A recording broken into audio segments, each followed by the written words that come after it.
प्यारे बच्चों, आज फिर हम एक इंपॉर्टेंट टॉपिक लेके आए हैं। इंपॉर्टेंट टॉपिक है प्रिज्म में प्रकाश का अपवर्तन। ये आपके प्रैक्टिकल में भी है, तो हम ना टाइम वेस्ट करते हैं, अपने टॉपिक को शुरू करते हैं। प्रिज्म क्या होता है? एक त्रिभुजाकार आकृति है। कैसी आकृति है? एक त्रिभुजाकार आकृति है। ये हमारा एक प्रिज्म है, ठीक है। पी क्यू आर एक प्रिज्म है। इस पे एक प्रकाश की किरण आपतित हो रही है एस, और किस बिंदु पे आपतित हुई? टी। यहां एक अभिलंब डाल दिया, इसने अभिलंब से कितना कोण बनाया? I1 कोण बनाया। अब ये विरल माध्यम से सघन माध्यम में जा रही है, तो अभिलंब की ओर झुक जाएगी, तो अपवर्तन कोण कितना हो गया? R1। ठीक है। अब फिर यहां पे एक अभिलंब डाला R1। अब ये सघन माध्यम से विरल माध्यम में जा रही है, तो अभिलंब से दूर हट जाएगी। ये कोण कितना हो गया? I2। ठीक।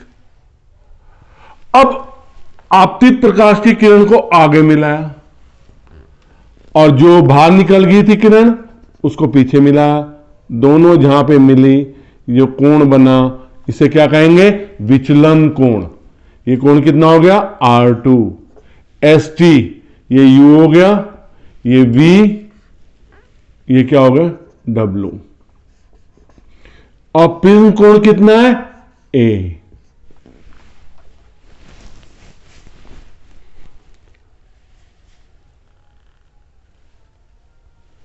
तो अगर हम यहां पे बात करें इस त्रिभुज की, ये कोण I1 है, तो ये वाला कोण कितना बचेगा?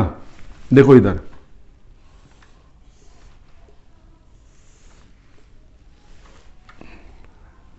ये कोण आपका I1 है, ये कोण आपका R1 है। ये पूरा I1 होगा, ये वाला, ये पूरा I1 होगा, दोनों बराबर होंगे, तो यहां कितना बचेगा? ये I1 माइनस R1। तो ये वाला कोण कितना हो गया बेटे? I1 minus R1। इसी तरह ये वाला कोण कितना हो जाएगा? I2 minus R2। त्रिभुज WTU में डेल्टा बाह्य कोण है I1 माइनस R1, और I2 माइनस R2 आंतरिक कोण है। तो बाह्य कोण किसके बराबर होता है? आंतरिक कोणों के बराबर होता है। I1 minus R1 plus I2 minus R2। अब डेल्टा किसके बराबर हो गया? यहां पे I1 plus I2 minus R1 plus R2, ये पहली समीकरण। अब एक त्रिभुज बनाएंगे यहां पे,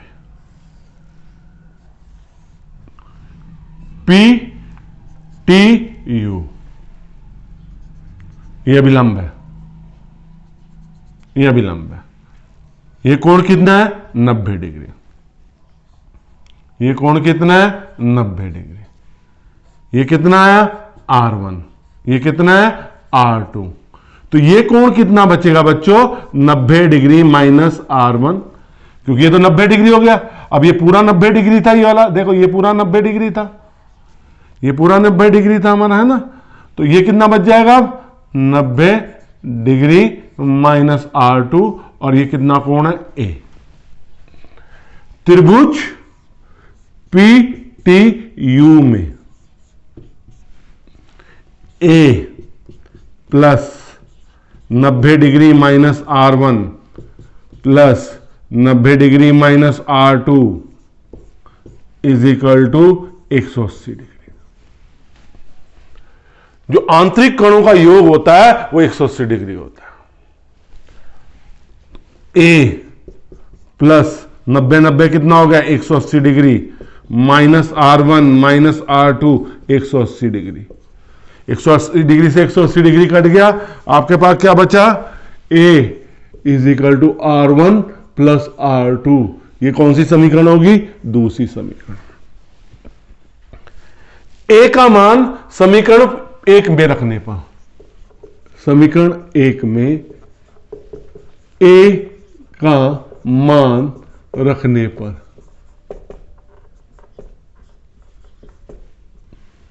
क्या हो जाएगा, delta I1 plus I2 minus ए।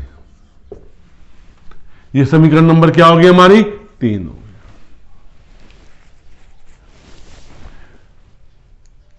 अब हम एक स्थिति ज्ञात करते हैं, न्यूनतम विचलन की स्थिति। न्यूनतम विचलन की स्थिति में हम न्यूनतम विचलन की बात करते हैं तो डेल्टा किसके बराबर हो जाएगा, डेल्टा एम के। ये कैसे होता है, देखिए इधर, जब हम आई और डेल्टा के बीच में ग्राफ खींचते हैं तो आपतन कोण का मान बढ़ाने पे पहले विचलन कोण का मान कम होता है, एक कोण पे न्यूनतम हो जाता है, उसके बाद फिर बढ़ने लगता है। ये जो न्यूनतम मान होता है विचलन कोण का, इसे न्यूनतम विचलन कोण कहते हैं, और ये एक निश्चित आपतन कोण के लिए होता है। उसके बाद जैसे पहले हमने आपतन कोण का मान बढ़ाया, यहां पे पहले विचलन कोण का मान कम हुआ, फिर न्यूनतम हो गया, न्यूनतम विचलन स्थिति आ गई, उसके बाद आपतन कोण का मान बढ़ाएंगे तो जो विचलन कोण होगा वो बढ़ेगा। ये न्यूनतम विचलन स्थिति हमें कब मिलती है, जब I1 किसके बराबर होता है, I2 मान I, ये स्थिति आ जाती है माना। ठीक है, इसे यहां पे साफ कर देते हैं, ये वाली डायग्राम यहां पे आ जाते हैं। फिर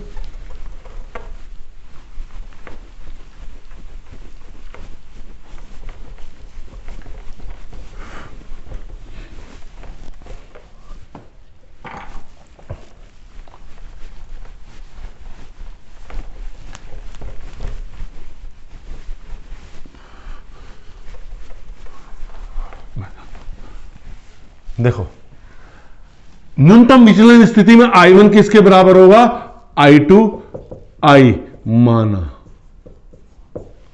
R1 भी R2 के बराबर होगा, R माना। किस स्थिति में, delta is equal to delta M में। साहब समीकरण 2 ले लेते हैं। समीकरण 2 से A किसके बराबर हो जाएगा हमारे पास, ये हो जाएगा R1 प्लस R2, तो क्या हो जाएगा ये R प्लस R 2R, तो R का मान हमारे पास कितना हो गया, A/2। समीकरण 3 से, ये सब न्यूनतम विचलन स्थिति में कर रहे हैं हम, डेल्टा का मान क्या हो जाएगा, delta M I plus I minus A, इधर जुड़ जाएगा, A plus delta M is equal to 2I, और I का मान कितना हो जाएगा, A plus delta M upon 2।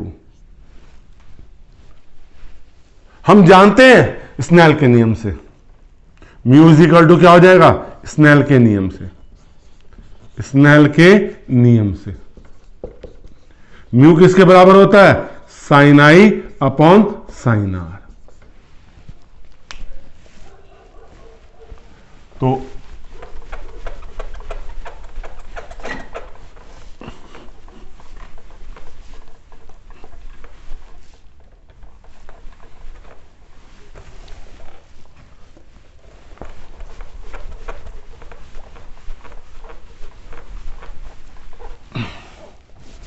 तो I का मान रखते हैं इसमें, sine A plus delta M upon 2 upon sine R का मान रखा साइन A/2। तो ये हमें सूत्र मिल गया किसके लिए, प्रिज्म में अपवर्तन के लिए सूत्र मिल गया।